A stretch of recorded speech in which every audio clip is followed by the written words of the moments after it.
कई दिनों से छत्तीसगढ़ शांत था और वहां इतनी बड़ी घटना हो गई। क्या बिहार में भी बड़ी तैयारी में लगे हैं नक्सली?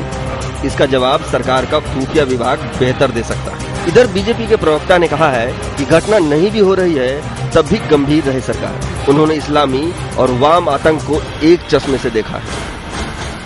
इस्लामिक आतंकवाद हो या वामपंथी आतंकवाद हो, दोनों देश के लिए समान रूप से खतरा और चुनौती का पैदा कर रहा है।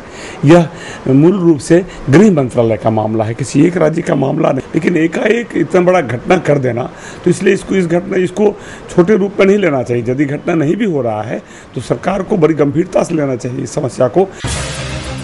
बिहार के 38 में से 33 जिले नक्सल प्रभावित हैं। इससे सूबे में नक्सली गतिविधियों का अनुमान लगा सकते हैं। बिहार में नक्सलियों के निशाने पर खाकी वर्दी रही है। प्रतिपक्ष की माने तो ये सोचते हुए कि हिंसा की नौबत क्यों आती है, वार्ता होनी चाहिए कि केंद्र सरकार को और राज्य सरकार को दोनों को वार्ता भी करनी चाहिए और जो सामाजिक और आर्थिक विषमता है और जिसके कारण जो है ऐसे संगठन को हिंसा करने की नौबत आती है, सारे पहलुओं पर जो है बहुत गंभीरता से सोचने की जरूरत है।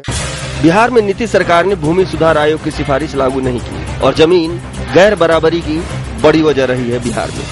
इसको लेकर सबसे ज्यादा हिंसा और प्रतिहिंसा हुई है। दूसरी बात ये कि निचले स्तर तक भ्रष्टाचार अभी भी कायम है। और बात है, ये कहा जाता है कि रोजी रोटी का इंतजाम हो तो ऐसी हिंसा नहीं होगी। सख्त कदम की भी जरूरत है और इन तबकों को विशेष जोन मान करके विकास का डेवलपमेंट होगा। अच्छा, यदि बताइए कि रोजी रोटी की समस्या का यदि हल हो जाए, उनके बच्चे भी शिक्षा प्राप्त करने लगे, तो इधर कोई जाएगा क्या? उसी तबके में जाते हैं जहां गरीबी और रोजी रोटी का सवाल आज भी मौजूद है।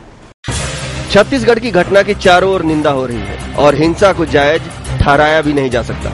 लेकिन इस घटना ने एक बार फिर सोचने को मजबूर किया है कि छत्तीसगढ़ में आदिवासियों के साथ जो हुआ वो कितना सही हुआ। क्यों ऐसी नौबत आ गई है कि लोग मरने मारने को उतारू हैं। देश भर के नक्सल इलाकों के विकास के लिए विशेष राशि केंद्र से आती है, पर इन इलाकों का विकास क्यों नहीं हो पाता, ये भी सोचने का समय है। कहीं गांधी का वो विचार तो नहीं सामने है जिसमें उन्होंने कायरता से बेहतर हिंसा को माना है। पटना से आर्य न्यूज के लिए कैमरामैन सिंधु मनीष के साथ प्रणय प्रियमवत की रिपोर्ट।